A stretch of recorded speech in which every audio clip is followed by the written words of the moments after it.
하나님께서 주시는 말씀은 우리 구약성경 886면 우리 시편 110편 1절에서 7절까지의 말씀입니다.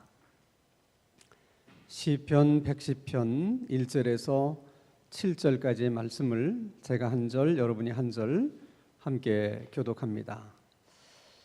여호와께서 내 주에게 말씀하시기를 내가 내 원수들로 내 발판이 되게 하기까지 너는 내 오른쪽에 앉아 있으라 하셨도다.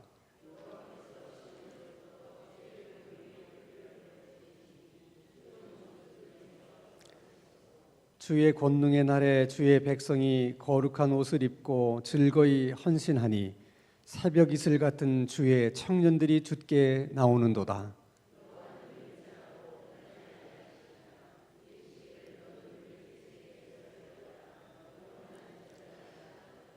주의 오른쪽에 계신 주께서 그의 노하시는 날에 왕들을 쳐서 깨뜨리실 것이라.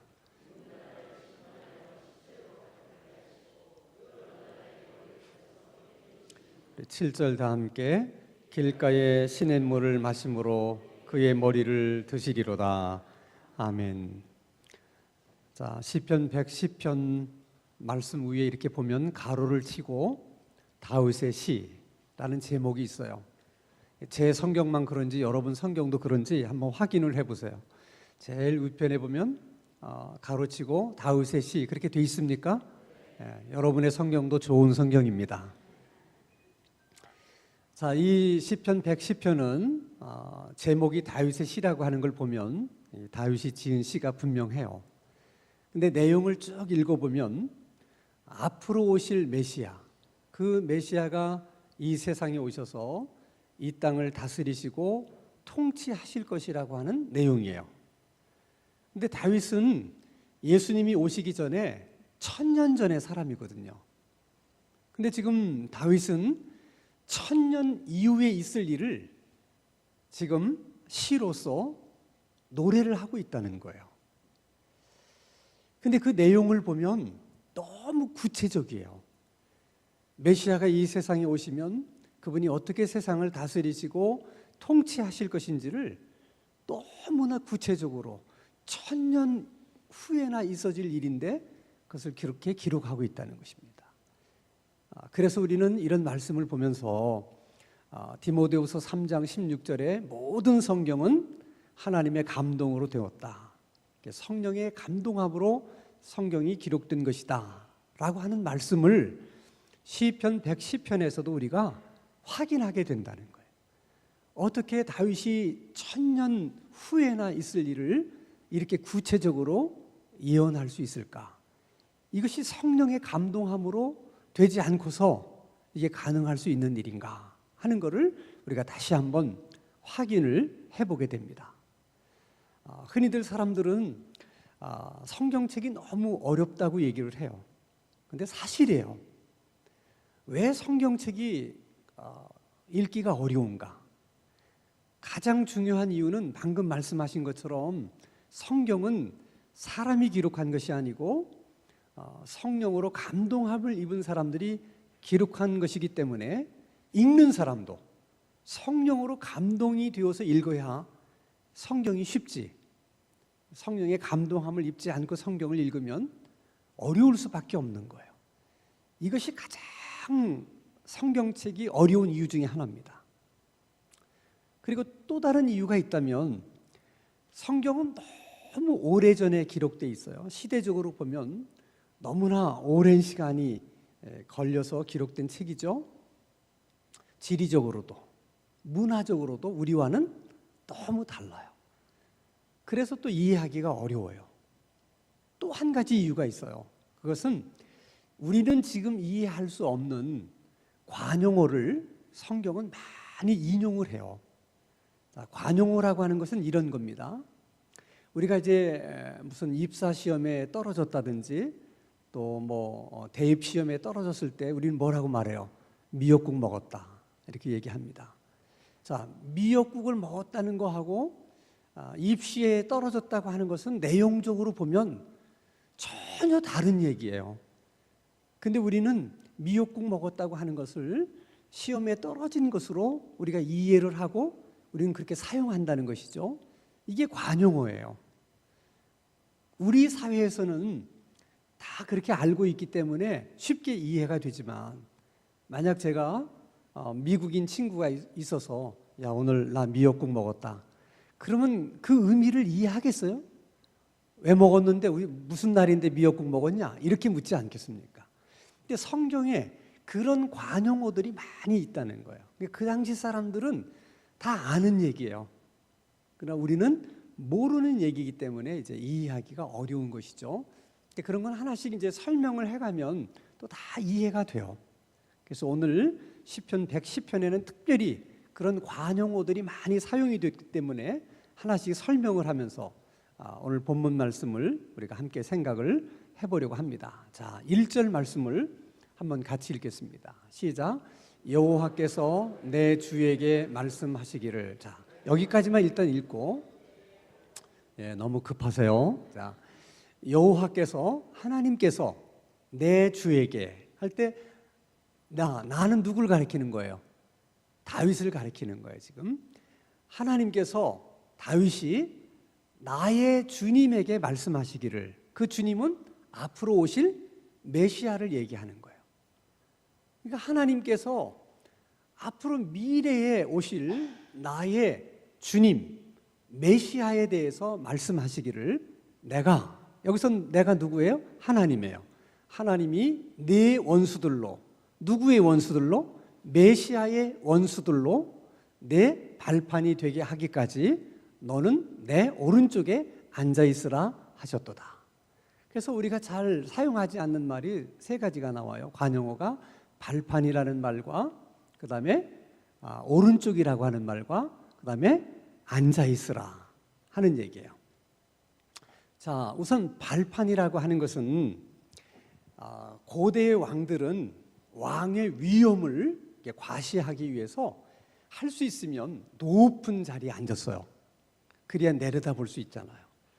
근데 높은 자리에 앉고 보니까 발이 땅에 닿질 않는 거예요. 의자가 너무 높아가지고. 그래서 할 수 없이 그 발이 땅에 닿질 않기 때문에 그 발 밑에 뭘 깔아놨겠어요? 발판을 깔아놨어요. 그 발판을 다른 말로 하면 발등상이다 이렇게도 얘기하고, 이제 개역 성경에서는 발판이라고 얘기를 해요. 그러니까 왕이 이렇게 발판을 딛고 앉아 있습니다. 그게 왕의 위엄을 드러내는 거예요. 그래서 한 나라가 다른 나라를 침공해서 그 나라를 정복하게 되면 그 정복했다고 하는 세리머니가 뭐냐? 예식이. 그 정복한 왕을 엎드리게 하고 정복한 왕이 그 등 위에다가 어떻게 발을 올리는 거예요. 이것으로써 내가 이 나라를 완전히 정복을 했다. 내 발 앞에 다 모든 것을 놓게 되었다. 그런 의미를 보이는 것입니다.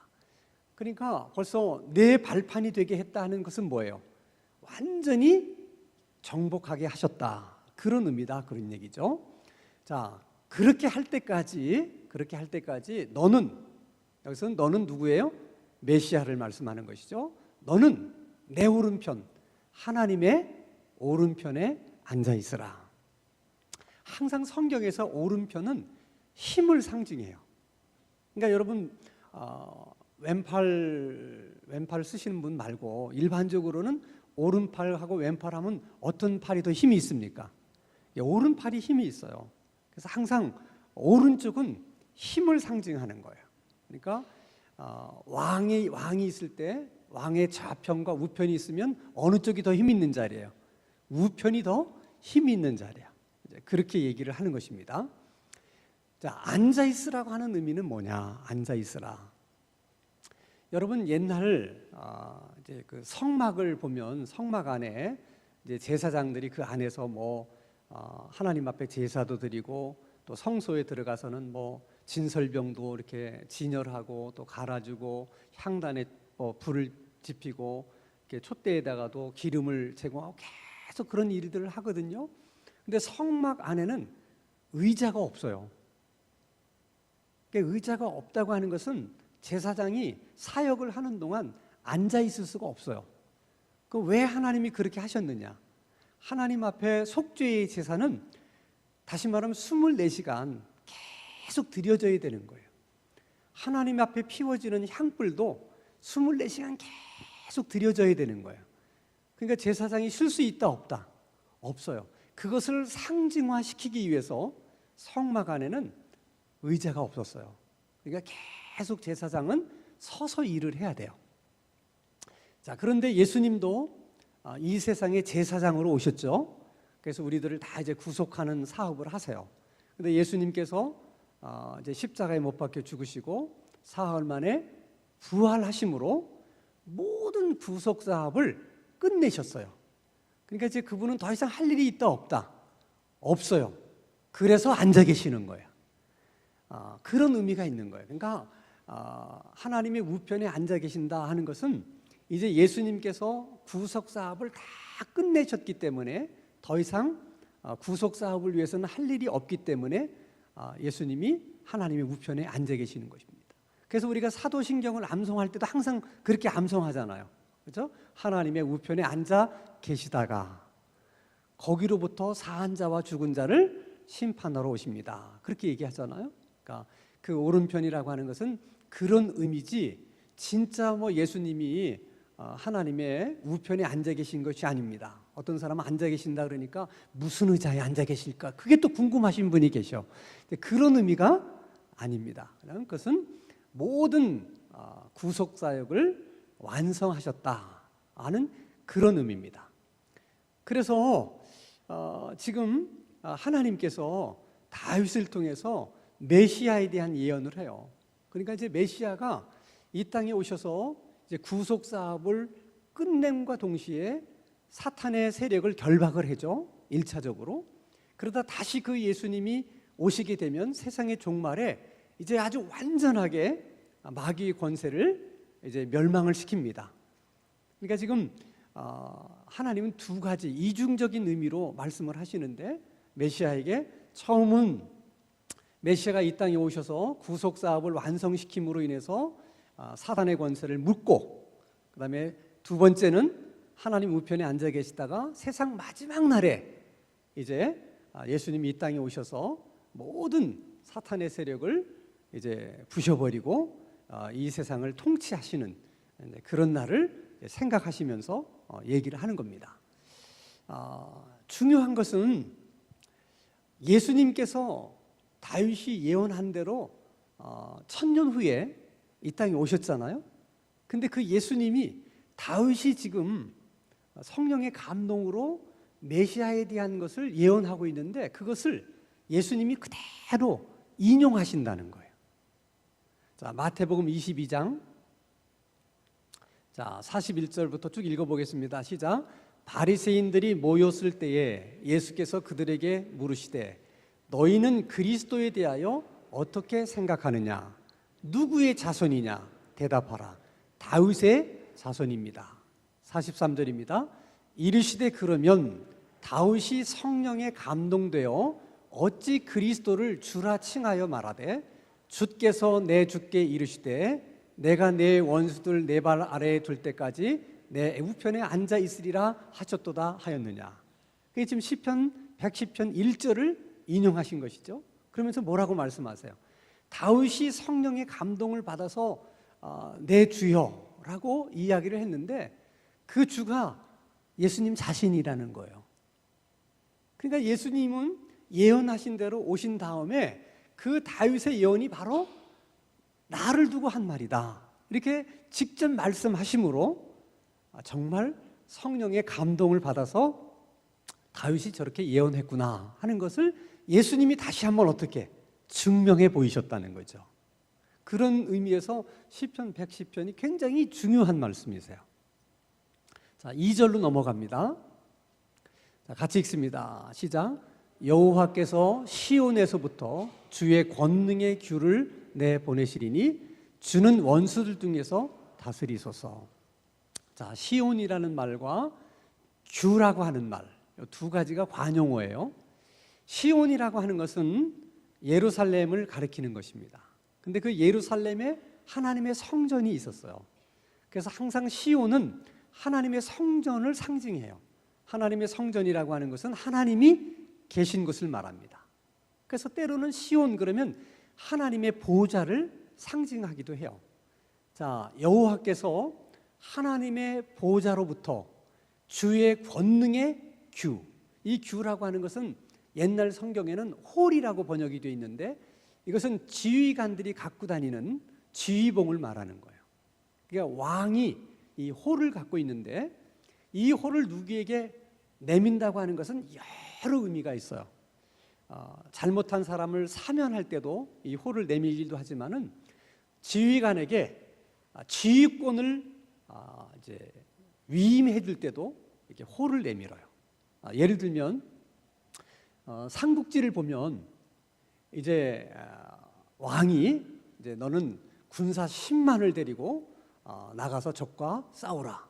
그럴 때 그 10만의 군사를 지휘할 수 있는 지휘권을 줄 때 조그마한 팻말이 있어요. 왕에게는 그 팻말 가운데는 5만 명을 지휘할 수 있는 지휘권, 10,000명을 지휘할 수 있는 지휘권, 10만 명을 지휘할 수 있는 지휘권. 그 팻말이 있어요. 그 팻말을 그 장수에게 주면 그 장수가 그 팻말을 받는 순간 왕을 대신해서 10만의 병사를 어떻게 지휘할 수가 있는 거예요. 근데 여기서는 왕이 장수에게 명령을 합니다.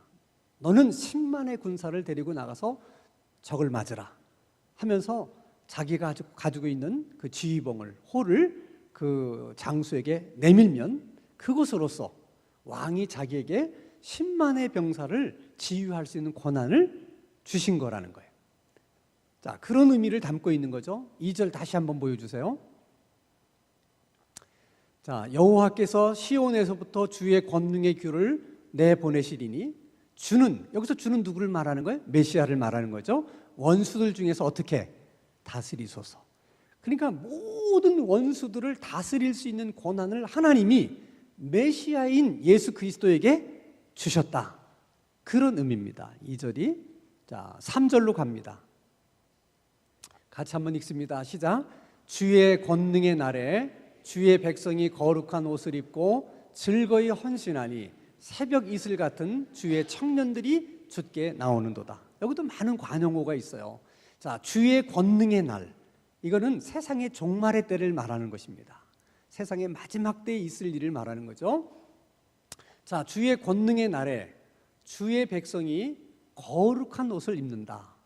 이것은 신약적인 개념으로 얘기하면 예수 그리스도를 믿는 사람들이 입게 되는 예수 그리스도의 의를 말하는 거예요. 그러니까 예수님의 의를 옷 입는다, 그렇게 얘기하는데 지금 구약 성경에서는 그것을 거룩한 옷이라 이렇게 얘기한 것입니다. 그러니까 세상 마지막 날에 하나님의 백성들, 그 하나님의 백성들이라고 하는 것은 예수 그리스도를 구주로 시인하고 그 예수님을 영접해서 예수님의 의를 옷 입은 모든 그리스도인들을 말하는 거죠. 그들이 즐거이 헌신을 한다는 거예요. 누구에게? 메시아에게 헌신한다는 거예요.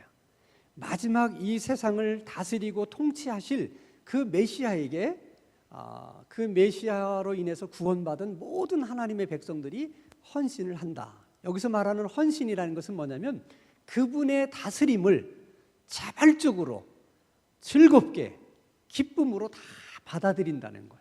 그것을 그 모습이 마치 새벽 이슬 같은 주의 청년들 같다, 그렇게 얘기하는 거예요. 다시 말하면 예수 그리스도의 의로 옷 입은 자들이 자원해서 그리스도의 다스림을 받겠다고 하는 그 모습이 마치 새벽 이슬 같은 주의 청년들이 주님 앞에 나오는 것 같은 그런 모습으로 지금 그리고 있다는 거예요. 여기서 특별히 새벽 이슬이라고 하는 것은 이스라엘 백성들에게는 특별한 의미가 있어요. 여러분이 잘 아는 것처럼 이스라엘은 왼쪽은 지중해가 있고 오른쪽은 광야 사막이 있어요. 그래서 지중해 쪽에서 바람이 불어오면 이거는 비가 오는 바람이에요. 그래서 이 지중해에서 바람이 불 때가 있고 사막에서 바람이 불 때가 있어요. 그래서 지중해에서 부는 바람이 사막의 바람을 이기면 그러면 그때는 우기철이 되는 거예요. 비가 많이 와요. 그때는 농사 짓기도 좋고 모든 게 다 좋죠. 근데 때로는 사막에서 불어오는 바람이 이 지중해 바다에서 불어오는 바람을 이길 때가 있어요. 그럼 지중해에서 바람이 불어오질 못해. 이 사막의 바람에 밀려가지고. 그럼 사막의 바람이 불면 날이 뜨겁고 건조해서 비가 안 와요. 그럼 농사를 지을 수가 있어요, 없어요? 없습니다. 그런데 하나님이 이스라엘 땅에게 복을 주신 이유가 뭐냐면 그 사막의 바람이 강하게 불어올 때 비가 내리지는 않지만은 그 뜨거운 바람이 밤이 되면 차가워지면서 뭐가 생기느냐? 이슬이 생겨요. 그 이슬을 먹고 풀들이 자라고 이슬을 먹고 나무들이 자라는 거예요. 그래서 비가 오지 않을 때는 이슬로 그들이 살 수가 있는 거예요. 그래서 이스라엘 백성들에게 이슬이라고 하는 것은 생명처럼 소중하고 중요한 거예요. 그런데다가 청년 하는 것은 싱싱한 젊음을 상징하는 거예요. 한마디로 좋은 건 다 갖다 붙인 거죠. 자, 예수 그리스도를 믿는 성도들이 주님에게 자발적으로 즐거운 마음으로 기쁜 마음으로 다스림을 받는 그 모습이 하나님이 보실 때 세상의 그 무엇보다도 소중하고 중요하고 싱싱한 젊은 같은 그런 아름다운 모습이라고 하는 것을 저렇게 시적으로 그리고 있다는 거예요. 이런 얘기를 들으면 얼굴 표정에 감동이 와야 되는데 이 감동이 안 와요. 그러니까 하나님이 보실 때 뭐가 그렇게 하나님이 우리를 보면서 감동하시느냐? 우리가 기쁜 마음으로 주님의 다스림을 받을 때라는 거야. 그 모습이 하나님이 보실 때 그렇게 소중하고 아름답게 보일 수가 없다는 거야. 그게. 그러니까 여러분 우리가 하나님의 다스림, 주님의 다스림을 받고 산다는 것이 하나님 앞에서 그것이 얼마나 중요한가 하는 것을 우리가 알아야 되는 것이죠. 4절로 넘어갑니다. 4절. 자, 같이 한번 읽겠습니다. 시작. 여호와는 맹세하고 변하지 아니하시리라. 이르시기를 너는 멜기세덱의 서열을 따라 영원한 제사장이라 하셨도다. 여기서 너는 누구를 가리키는 거예요? 메시아를 가리키는 것입니다. 예수님을 보고 하는 말이에요. 너는 멜기세덱의 서열을 따라 영원한 제사장이라. 자, 3절까지는 계속 메시아가 통치하시고 다스린다는 말씀을 계속 하시죠. 그래서 메시아는 왕이에요. 다스리시는 분이니까. 그런데 지금 뭐라고 얘기하냐면 메시아가 이 세상에 오시는 것은 단순히 다스리고 통치하시는 왕으로만 오시는 것이 아니라 그분의 역할, 그분의 사명은 뭐냐? 왕이면서도 제사장이라는 거예요. 이걸 다시 한번 강조하는 거예요. 강조하는 거예요.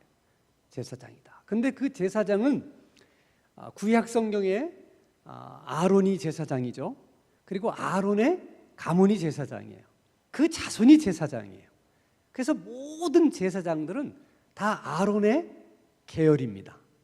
근데 지금 여기서 하나님은 뭐라고 말씀하시냐면 너는 메시아는 제사장이기는 하지만 아론의 계열의 제사장이 아니고 멜기세덱의 계열의 제사장이다. 이렇게 설명을 해 주십니다. 이 멜기세덱이라고 하는 인물에 대해서는 창세기 14장에 딱 한 번 나와요. 자, 창세기 14장 17절에서 20절입니다. 같이 한번 읽겠습니다. 시작. 아브라함이 그돌라오멜과 그와 함께 한 왕들을 쳐부수고 돌아올 때에 소돔 왕이 샤웨 골짜기 곧 왕의 골짜기로 나와 그를 영접하였고 살렘 왕 멜기세덱이 떡과 포도주를 가지고 나왔으니 그는 지극히 높으신 하나님의 제사장이었더라. 저기 잘 보세요. 이 하나님의 지극히 높으신 제사장인데 그 사람이 뭐예요? 살렘 왕이었다는 거죠. 왕이면서 하나님의 지극히 높은 제사장이었다. 그가 누구냐? 19절. 그가 아브라함에게 축복하여 이르되 천지의 주제시요 지극히 높으신 하나님이여 아브라함에게 복을 주옵소서.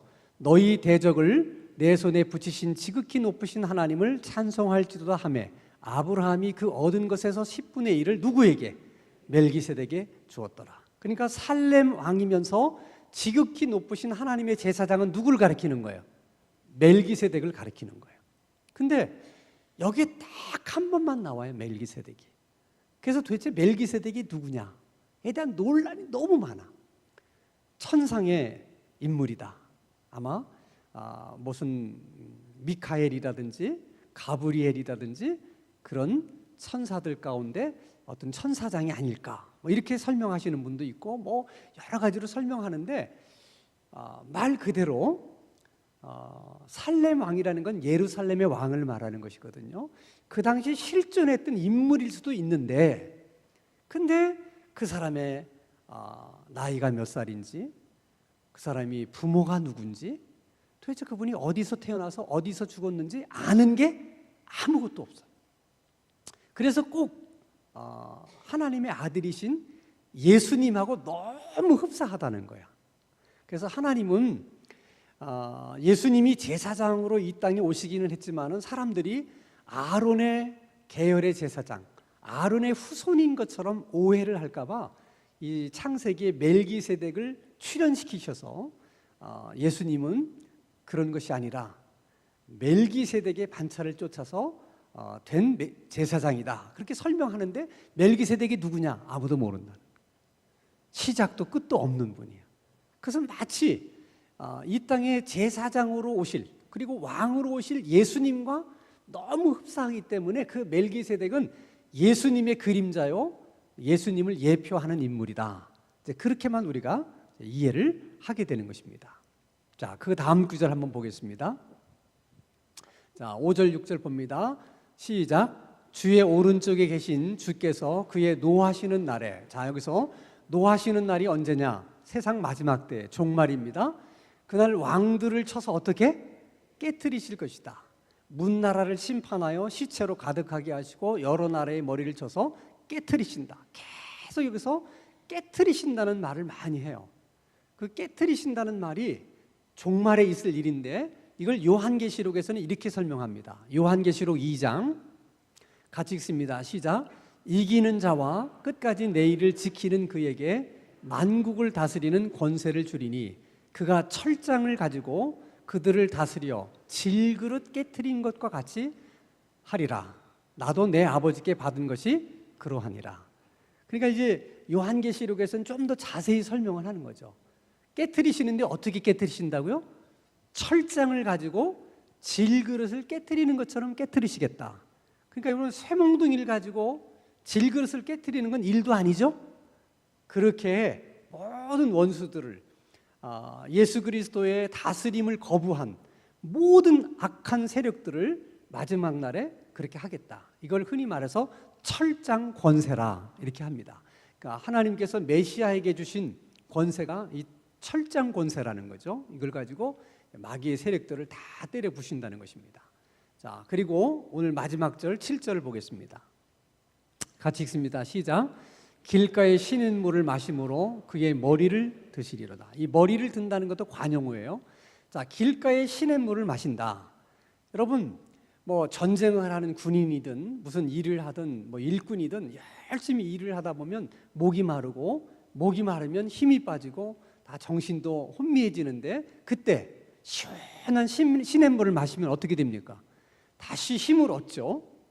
그래서 머리를 든다 하는 것은 승리한다는 걸 의미하는 거예요. 항상 머리를 든다 하는 것은 이긴다, 승리한다, 그런 의미입니다. 그러니까 메시아가 철장 권세를 가지고 다 푸시고 힘드신 것 같지만은 다시 시냇물을 마시고 다시 원기를 회복해가지고 결국에는 어떻게 승리하신다 하는 그런 의미의 말씀이 시편 110편의 말씀이에요. 자, 그러면 시편 110편을 통해서 하나님은 우리들에게 뭘 말씀하려고 하는가? 자, 하나님이 우리들에게 주신 예수 그리스도는 왕이시고 제사장이며 종말의 날에 세상을 심판하실 심판주다 하는 것입니다. 그러니 너희가 그 예수님을 어떻게 믿어야 되느냐? 왕으로 믿어야 되고 제사장으로 믿어야 되고 마지막 날에 세상을 심판하시는 심판주로 믿어야 된다는 거예요. 너희들이 그분을 왕으로 믿고 제사장으로 믿고 심판주로 믿는다면 당연히 메시아의 다스림과 통치를 받으면서 살아야 된다는 거예요. 그것도 억지로 다스림을 받는 것이 아니라 너희들은 예수 그리스도의 보혈로 값없이 의로운 자가 되었기 때문에 이미 너희들은 거룩한 옷을 입었고 예수 그리스도의 의로운 옷을 입었기 때문에 그 옷을 입은 자처럼 자원하는 마음으로 스스로 즐거워하면서 그의 다스림을 받으라는 거예요. 그 다스림을 받게 되면 어떻게 되는가? 하나님이 보실 때는 정말 그것이 이슬 같은 젊은 주의 자녀들처럼 보이는 것이고 그렇게 하나님의 마음을 기쁘게 해드리는 일이지만 우리가 그의 다스림을 받게 될 때 그때 우리가 어떤 일이 생기느냐? 그것은 우리가 철저하게 메시아의 다스림을 받게 되면 현재도 종말의 때도 그 메시아와 함께 우리도 왕노릇하는 다스리는 권세를 얻게 된다는 거예요. 그래서 우리가 주님께 다스림을 받고 그 다스림을 받은 것을 가지고 우리가 주님과 함께 왕노릇하면서 사는 모습, 이것이 정말 이슬 같은 젊은이들의 모습과도 같다는 것입니다. 자, 그러면 마가복음 16장 17절에서 18절 한번 같이 읽겠습니다. 시작. 믿는 자들에게는 이런 표적이 따르니. 자, 거기까지. 여기서 믿는 자들은, 이 말은 시편 110편으로 말하면 거룩한 옷을 입은 자들은, 의의 옷을 입은 자들은, 그렇게 말하는 거죠. 믿는 자들에게는 이런 표적이 따르리니 곧 그들이 내 이름으로 어떻게 귀신을 쫓아내며 새 방언을 말하며 뱀을 집어들어 올리며 무슨 독을 마실지라도 해를 받지 않으며 병든 사람에게 손을 얹은 즉 나으시. 이게 왕노릇을 하는 거예요. 이게 통치권을 행사하는 거예요. 근데 누구에게 그것을 주느냐? 믿는 자들인데 그것이 단순한 것이 아닙니다. 시편 110편의 말씀에 의거하면 그냥 우리가 마음으로 믿는다고 하는 것뿐만 아니라 우리가 그분을 왕으로 믿고 제사장으로 믿고 심판주로 믿는다면 당연히 그분의 다스림을 자발적으로 즐거움으로 받는 자들, 그들에게 저런 권세를 주신다는 거예요. 그래서 주님과 함께 왕노릇 하도록 하시겠다는 거예요. 그것은 여러분 우리가 살고 있는 현재도 가능한 일이고 마지막 날에도 가능한 일이에요. 그러니까 현재 우리가 그렇게 할 수 있는 건 마가복음에 기록을 하셨고 우리가 마지막 날에 그렇게 하실 것은 요한계시록에 기록을 하셨어요. 그래서 끝까지 믿음을 지키고 이기는 자에게 내가 철장 권세를 주겠다. 그것은 그리스도가 이 세상을 통치할 때 너희들도 그렇게 다스리는 권세를 내가 너희들에게 주어서 그 일을 하게 하겠다는 거예요. 그러니까 여러분 우리가 뭐 나이가 중요한 게 아니라 어떻게 사느냐가 중요한 거예요. 그러니까 철저하게 주님의 다스림을 받고 그리고 그 주님의 다스림을 받은 그 믿음으로 주님으로부터 세상을 다스리는 권세를 받아서 나도 주님처럼 그 권세를 행하면서 왕노릇하면서 살 때 그런 우리 삶의 모습이 새벽 이슬 같은 젊은이의 모습이라는 거야. 할렐루야. 우리가 그렇게 살아야 되고 주님이 그렇게 살기를 바란다는 거예요. 그러면 우리가 왕노릇 하려면 그런 권세를 누리려면 제일 먼저 뭐의 훈련이 돼야 돼? 다스림을 받는 훈련을 하셔야 돼. 그 다스림을 받는 가장 기본적인 훈련이 기도의 훈련이야. 자, 예수님께서 이제 마지막 십자가를 지시기 전에 겟셋마네 동산에서 기도를 해요. 응? 마지막으로 주님이 우리들에게 말씀하시는 거예요. 보여주시는 거예요. 자, 기도를 합니다.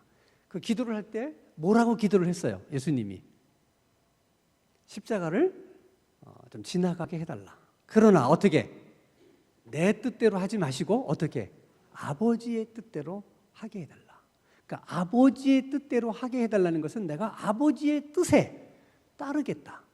나는 아버지의 뜻에, 다스림에 내가 순종하겠다. 나는 주님의, 하나님 아버지의 뜻에, 그 다스림에 나는 순종하고 다스림을 받겠다. 그거예요. 이제 그걸 통해서 예수님이 우리들에게 뭘 말씀하시고 뭘 보여주셨느냐. 우리가 하나님 앞에 많은 것을 기도하는데 궁극적인 기도의 목적이 뭐냐? 그것은 다스림을 받는 거라는 거예요. 우리 생각에는 기도는 내 아쉬움을 얘기하고 내 소원을 들어달라고 하는 거잖아요. 근데 예수님도 물론 그렇게 기도했어요. 근데 마지막은 뭐라고 얘기해요? 내 뜻대로 하지 마시고 아버지의 뜻대로 하게 해달라. 그러니까 여러분, 무슨 기도든 여러분들이 하나님 앞에 구할 수 있어요. 무엇이든지 여러분들이 하나님 앞에 소원을 아뢰 수는 있어요. 그러나 궁극적인 기도의 목적은 내 원하는 것을 기도를 통해서 얻는 것이 아니라 그 기도를 통해서 하나님의 어떻게 다스림을 받는 거예요. 그 훈련을 계속 기도를 통해서 훈련을 받는 거예요.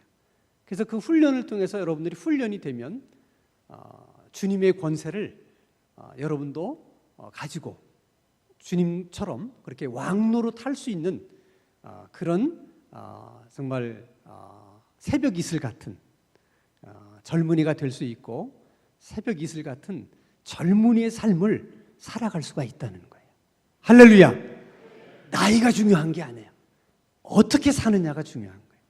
오늘 저녁에도 기도할 때 이 기도를 통해서 다스림을 받는 훈련을 철저히 받아서 우리 모두가 다 새벽 이슬 같은 주의 젊은이 같은 삶을 살아가는 저와 여러분이 되시기를 주님의 이름으로 축원합니다.